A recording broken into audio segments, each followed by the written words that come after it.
the set. Quiet on the set. 5 count. 5, 4, 3.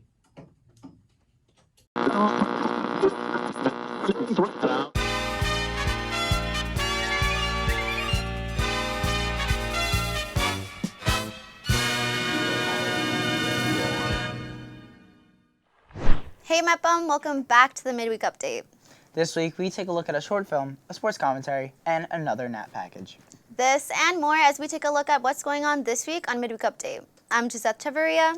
And I'm Ryan Moore, and welcome back to the Midweek Update, the movie show that brings you closer to the people and places in and around the Mepham community. So Ryan, how was California? Oh man, it was truly an amazing experience. I mean, I can't even put it into words. The connection that we made with so many people from so many schools across the country, and the strengthening of the bond that we have with just our people here at B&B, the B&B family, was insane.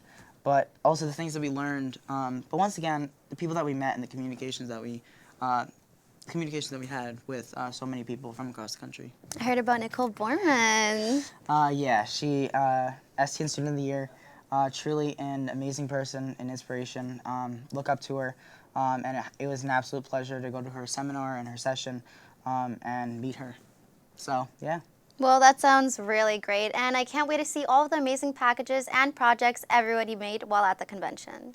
You got to see our morning announcements from there last Friday. Yeah, you guys did such a great job, and I can't believe the whole episode was made in only an 8-hour time frame. It was an unforgettable experience, and everyone on the trip gained so much knowledge, and we can pass it on to the rest of the program now. Definitely. I can't wait to hear all about it. One thing I learned was never give one of our microphones to a man on roller skates. And why is that? What happened? Well, as soon as he gave his last answer, he just turned right round and rolled right off with it. I had to run after him, man. It was a great experience. Wow, that sounds really weird, but crazy and fun. So what category was that for?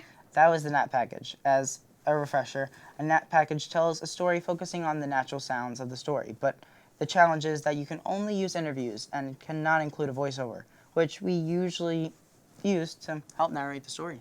The prompt they had to follow was the daily commute, and they only had 6 hours to create the story.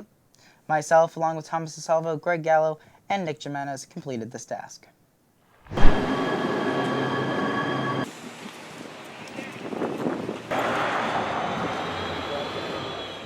So I basically, from San Pedro, come here to the Long Beach Transit Mall. Multiple buses I can take. It takes me throughout Long Beach. It's local. It's close to me. There's lots of bus stops wherever I need to go. So it gets me where I need to be. It depends on what I'm doing that day, but most of the time me and my dog are on skates, and we go places on skates. Well, it's fine. Environmentally, it's friendly, and it doesn't use gas. But it does help when I don't have a car. I mean, it's expensive right now. Times are hard, so it definitely helps. It comes through.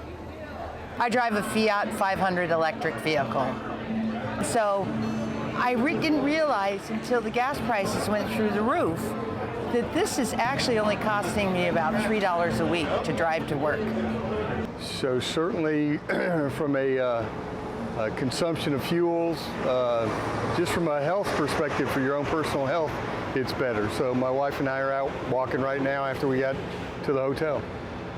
Just the enjoyment of doing it. It's just, are you in an environment that allows you to get to where you're going?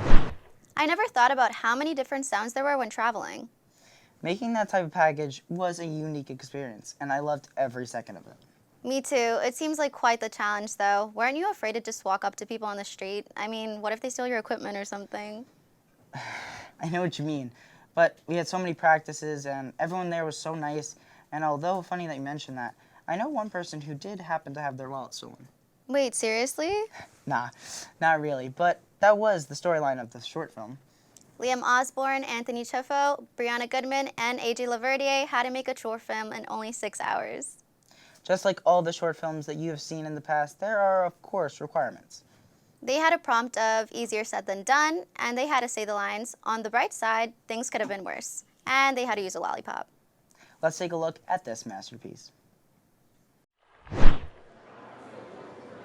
So there was this guy, right?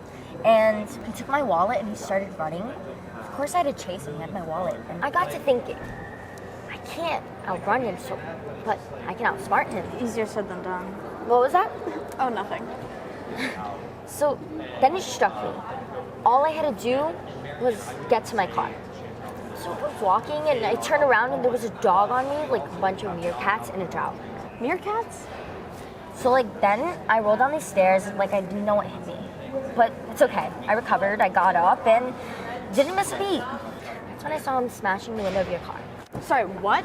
Don't worry, it's not completely unfixable. There's a little bit of damage. And then what happened?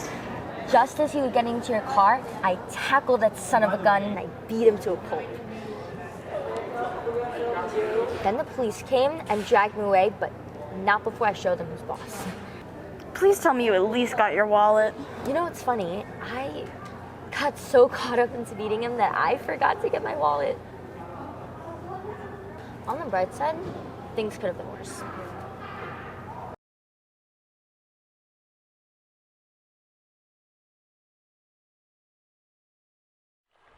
That was incredible. I had no idea what was going to happen next. Bree Goodman was so fast. I wonder if she runs track. I don't think she does, but you know who does? B&B's Matt Manno, and he's here with your midweek sports report. Thanks, Gizzeth. Spring has begun, although it doesn't really feel like it. We started on the turf where yesterday, the girls' flag football team played Plainview at Bethpage JFK, and today the boys' lacrosse team played its first non-league game versus Island Trees. The girls will play versus Ciuffo tomorrow, and that's literally it for Mepham until Saturday, but I'll save that for Finnigan Corcoran-Doolin on the morning announcement, so stay tuned. The World Baseball Classic also concluded yesterday, and I'm being honest, this is being filmed before that game USA vs. Japan was played, so all I know is that the game will be, I'm not really sure, I'm still kind of jet lagged. The game was crazy. That's all from me. Enjoy March Madness, much more than I can because my bracket is completely busted, but that's all from me. Now back to Ryan and Gizzeth in the studio. It looks like California was a blast, Ryan, but we have some stuff to get back at here, right at home. Jake Mano is in the gym to tell you about one of Mepham's biggest events that you should definitely check out. St. Baldricks is coming back to Mepham High School for the 13th year in a row. St. Baldricks is an annual event and raises money to fight against childhood cancer. People from all around the community come together for this event. Some shave their head, some donate money, and come out to support this great cause by honoring those who have battled childhood cancer. Make sure to come out to St. Baldricks tonight, March 22nd at 6 p.m. to put a stop to childhood cancer once and for all. If you're unable to make it, you can watch it only on the B&B YouTube channel. To see more on this event, make sure to check it out on the B&B YouTube channel and on this week's morning announcements. From B&B, I'm Jake Mano. Now back to you guys in the studio. Thanks, Manos. Also a fantastic job at STN. Matt Manno, along with Jake Mano, Finn Corcoran-Doolin, and Matt Natof, also had 6 hours to create a sports commentary. Students were tasked to create a 90-second editorial video arguing a clear biased opinion, answering a given prompt, of course. The prompt they had was, is esports really a sport? Let's check out what I'm sure is a normal day at the Mano house in California, of course. I'm Matt Manno. And I'm Jake Mano. And welcome to dinner at the Manos. Where there's never a dull moment. Honestly, bro, it's because we don't stop arguing about sports all the time. And the hot topic for today is esports. Although not as physically taxing, esports are most definitely sports nonetheless. But Jake, we're supposed to be on air. Get off your phone. I'm playing Madden. But I think you're right. It's obvious that esports are real sports. And if you don't believe him, then just ask the real athletes. Esports have real leagues with real sponsorship. Valorant has Red Bull, and the NBA 2K League has Champion. Who has Nike? No one yet. But believe me, a clothing brand that's 100 years old doesn't need an esports league if they didn't think that they were legit. Pro athletes have begun to buy into these leagues. Rick Fox has stock in the 2K League, and if that isn't good enough for you, Philadelphia Eagles Boston Scott literally plays for the Dignitas Rocket League Championship Series team. Like Deion Sanders and Bo Jackson is the 21st century two-sport athlete. That's exactly right, Jake. If esports are good enough for an NFL running back, they should be good enough for you. Esports is a growing profession, so much so to the point where high schools... Like Mepham. Oh yeah, you're right. Our very own high school started an esports team this year. There's over 100 Division I esports teams and $16 million given out in scholarships every single year. So I can go to college for free just for playing Madden? I mean, only if you can beat me first.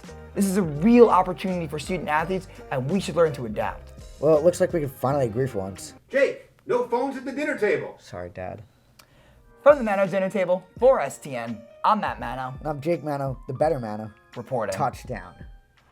Thanks, everyone, and awesome job. You will get to see the other 3 STN creations on next week's Midweek Update. Until then, I'm Ryan Moore. And I'm Gizzeth and we'll see you all next midweek.